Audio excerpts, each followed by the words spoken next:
Okay, so in this video, we're looking at page 66, which is titled Trigonometric Ratios.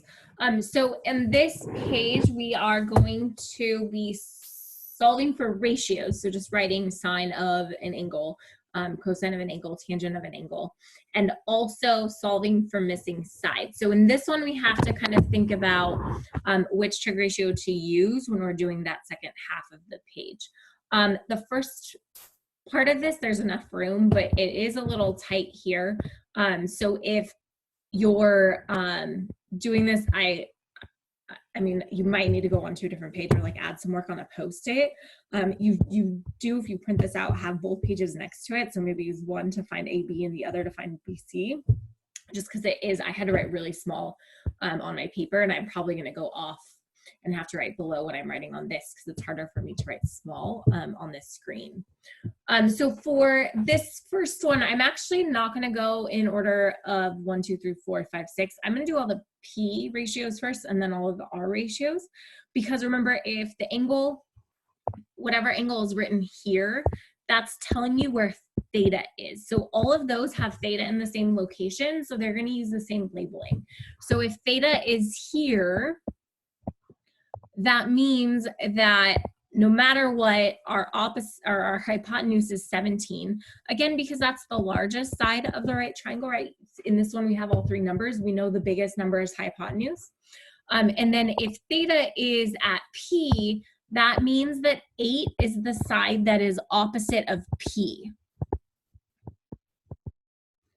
which in turn means that 15 is the side that is adjacent to P.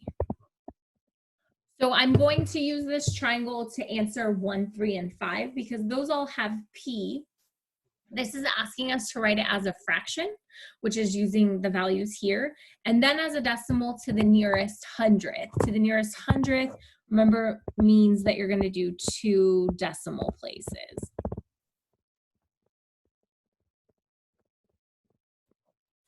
So if I start with sine of P, remember that we're using the idea of Sohcahtoa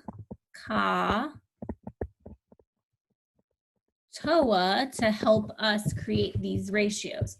So sine of P is going to be equal to the side opposite P, which is 8, divided by the hypotenuse based on that mnemonic device. So our hypotenuse is 17. So if I divide 8 by 17 in my calculator and round to the nearest hundredth, so if I look at 2 decimal places, that's going to give me 0.47. Then I want to find cosine of P. So cosine is adjacent over hypotenuse. So the side adjacent to P is 15. The hypotenuse of this triangle is 17. So if I divide 15 by 17, I get 0.88. So cosine of P is 15 over 17, or 0.88. Tangent is opposite over adjacent. So the side opposite P is that side 8. The side adjacent to P is 15. So that means that if we divide 8 by 15, that's going to give us the ratio for tangent of P. And so in the calculator, that is about 0.53. Okay, so I did all those first because they had P as the location of theta. If now we switch the location of theta as R, so if theta moves over here, that means that 15 is now opposite of R, which means that 8 is adjacent to R. So the opposite side and the adjacent side switch when I switch the location of theta. So sine of R is the side opposite R, which is now 15, over the hypotenuse, which is still 17. Again, that number never changes in terms of a triangle. A triangle can only have one hypotenuse. So if we divide 15 by 17, we did that down here. So notice that's also going to be 0.88. Cosine is adjacent over hypotenuse. The side adjacent to R is 8, so cosine of R is going to be 8 over our hypotenuse 17, which is, notice, the same as sine of P. And so that will always happen. What you should see is that when I changed the angle in the triangle, that cosine and sine switched. Right, so those are equivalent. So when I switch the values for, or the location of theta, it switches the sine and cosine because it switches O and A's location. For tangent of R, tangent is opposite over adjacent. The side opposite R is the 15, and the side adjacent to R was 8. So what happened with our two tangents? Notice that when I change it, oops, I can't spell. Let me write before I talk. Notice that when I change the location of theta here, it's the reciprocal. So that means that instead of 8 over 15, it's going to be 15 over 8, which means tangent of R is 1.88.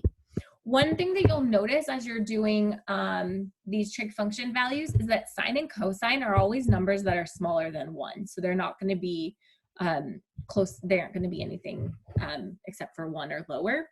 But tangent can be anything. So tangent can become large numbers depending on what kind of triangle we're given.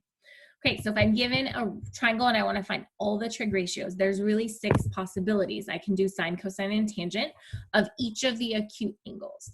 I cannot do sine, cosine, and tangent of the right angle because it does not have, I can't label the triangle because then the hypotenuse is the opposite side and I have 2 adjacent sides. Okay, so that's why I don't ever do the right angle, because I can't label opposite, adjacent, and hypotenuse that way.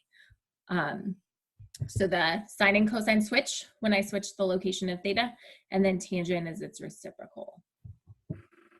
Okay, so then for this last piece, we're going to find missing sides. Again, this is the one where it's not a lot of space, so you might need to write on a Post-it, or if you printed this, write on both sides to find each piece. And then actually, I'll do it that way for mine, and then that way you can kind of have, I don't have to try to squeeze it. So for this first one, I'm going to find AB. And so since I'm going to find AB here, I'm going to label that as X. So I'm going to put X over here where AB is. And so then I want to label the triangle with my OA and H. So the hypotenuse of this triangle is 9. The side opposite the angle is my X. So 42 is here. So this is O. And then the side adjacent is not labeled. So when I'm thinking about this, I'm thinking about my mnemonic, right? I'm thinking about S equals O over H, C equals A over H, T equals O over A. And so notice that I know O, well, I want to know O, so I need to have a trig function that uses O. So I automatically know I'm not going to use cosine because it doesn't involve O. But then the side that I do know is H. So this trig function uses H. So that means that I'm going to use sine to set up my problem. So sine of 42 degrees is equal to opposite over hypotenuse. So it's equal to X over 9.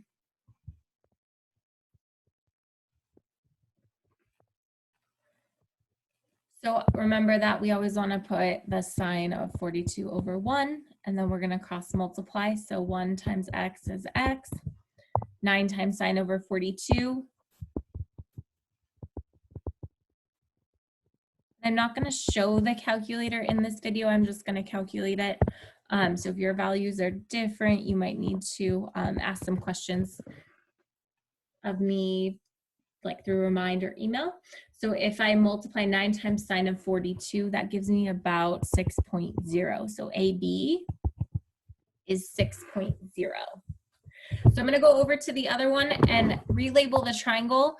This time though, I'm going to find BC. So I'm going to label BC as X. So if BC is X, that's this side here. Then I'm looking at my hypotenuse is still 9. 42's opposite side is now the blank side. And the side adjacent to 42 is X. So again, if we're thinking about Sohcahtoa,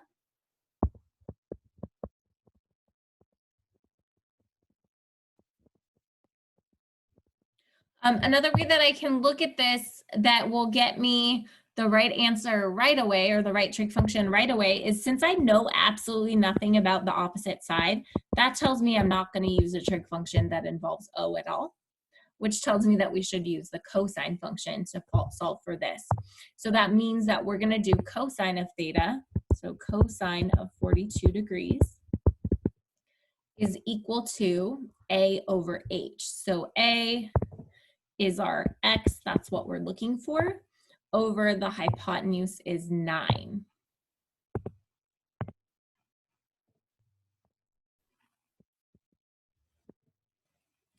So if I put cosine of 42 over 1 and cross multiply, since X is in the numerator, that means I'm going to multiply that first. So X is equal to 9 times cosine of 42.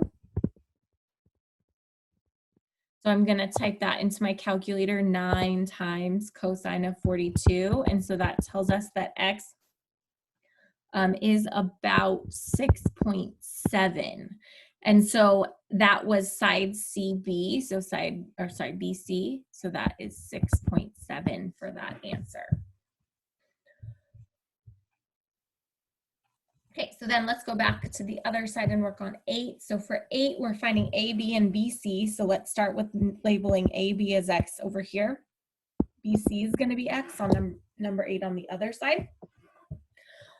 So then for, I should underline. So then for this one, our hypotenuse is the side across from the right angle. So our hypotenuse is 100. And I'm going to label both of these simultaneously because this part's the same. 61 opposite is BA. So opposite of 61 is BA. And then adjacent to 61 then is BC. Adjacent to 61 is BC. So again, if I am looking at Sohcahtoa,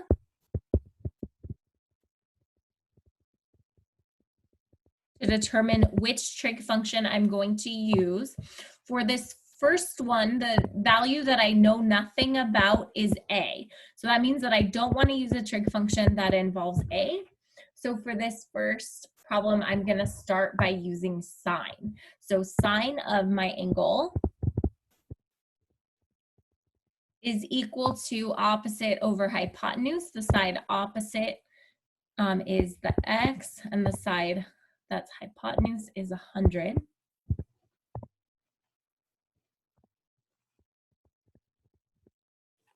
So if I put sine 61 over 1 and I cross multiply, I want to multiply 1 times X, and then I want to multiply the 100 times sine of 61.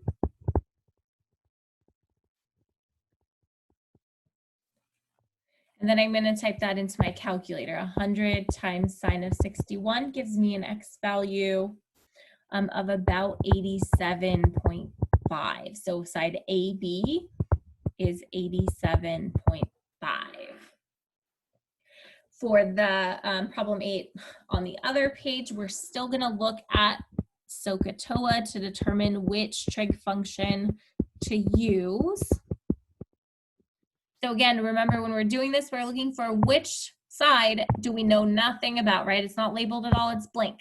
All we know is that it's OA or H. And so A is X, H is 100. So we know nothing about O. So that means we want a trig function that does not involve O. So that can't be sine. It's going to be cosine. So to solve this one, we're going to set up cosine of 61. And that's going to be equal to the adjacent side, which is x, over the hypotenuse, which is 100.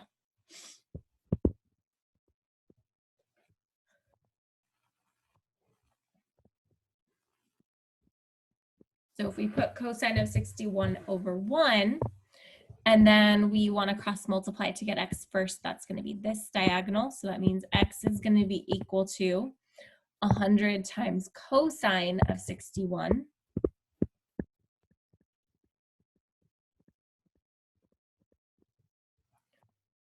So by calculating that value, we get that x is about 48.5. So side BC is 48.5. Okay, so two more, or four more, I should say, because they each, remember, we're solving for two things. So if I start with solving for BC over here, BC is this side. And then if I want AC over here, AC is this side. So I'm going to put X on the one that I'm solving for in each picture. For these, the hypotenuse is side AC. So we're going to label AC with an H. And then the opposite side is BC, which means that the adjacent side is that 12. So looking at this first one, if I want to solve for X, I know absolutely nothing about H. And so since H is the one where I can't have it in my trig ratio, if I look at Sohcahtoa, and I'm not going to write it and do the erasing, I'm just going to write it once at the top here.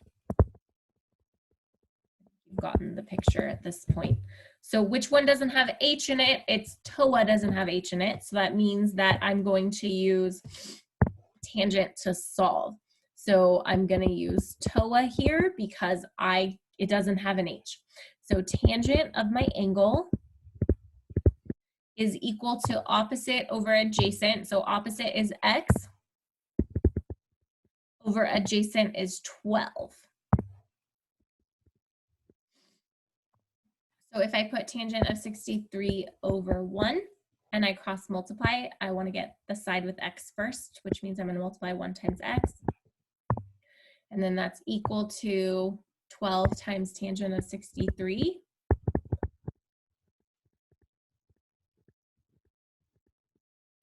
And so if I type that into my calculator, 12 times tangent of 63 degrees, X is going to be equal to 23.6. So side BC is 23.6. So then if we look at the other problem for number 9, we're solving for the hypotenuse now. So the side that we don't know anything about is O. So O is not labeled at all. So that means I don't want a trig function with O in it. So notice that that's CAH. So I'm going to use CAH because that doesn't have O. It doesn't involve the opposite side. So that means we're going to use cosine of 63 degrees is equal to the adjacent side is 12 over the hypotenuse is X. So in this one, we finally have X in our denominator. So the process is going to be a little bit different. We're going to have an extra step because when I put cosine of 63 over 1, I'm not going to multiply 1 times X anymore. I'm going to multiply X times cosine of 63. And that's equal to 12. And so in order to get X by itself, I'm going to have to divide both sides by cosine of 63. So if I divide both sides by cosine of 63,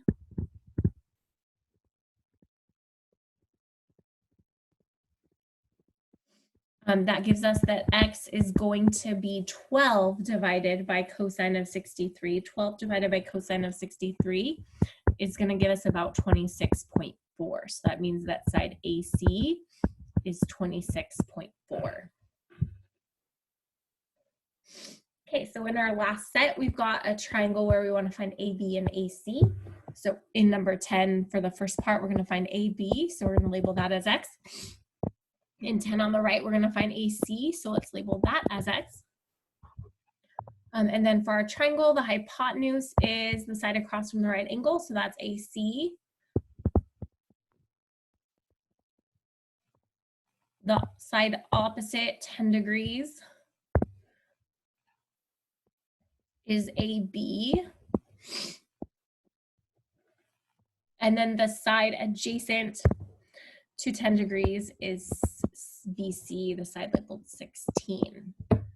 So if we look at the first triangle that we have labeled for number 10, we don't know H, so the trig function that does not involve H is TOA. So that means we're going to use tangent to solve for this. So tangent of 10 degrees is equal to opposite over adjacent,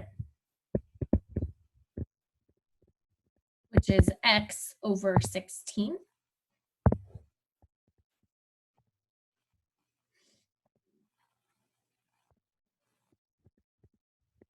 So if we put tangent of 10 degrees over 1, then we can cross multiply here because X was on top. So we get X equals, and then 16 times tangent of 10 degrees.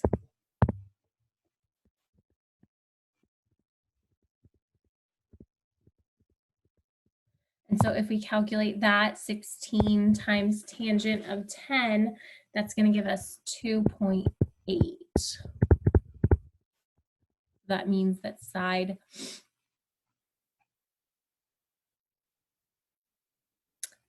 AB is 2.8.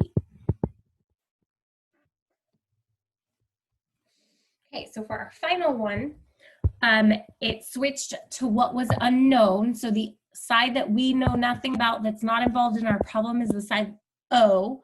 So that means that if I look at the trig functions, the one that doesn't have O is cosine. So I'm going to use cosine to solve because I don't know anything about O. So if my angle is 10 degrees, I'm going to set it up as cosine of 10 degrees. And that is equal to the adjacent side 16 over the hypotenuse X.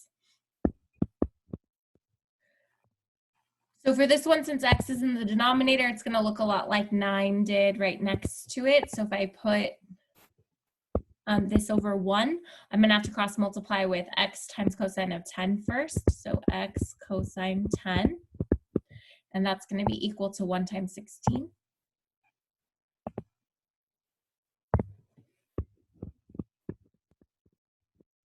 So then I'm going to have to divide both sides by that cosine of 10 to get X by itself.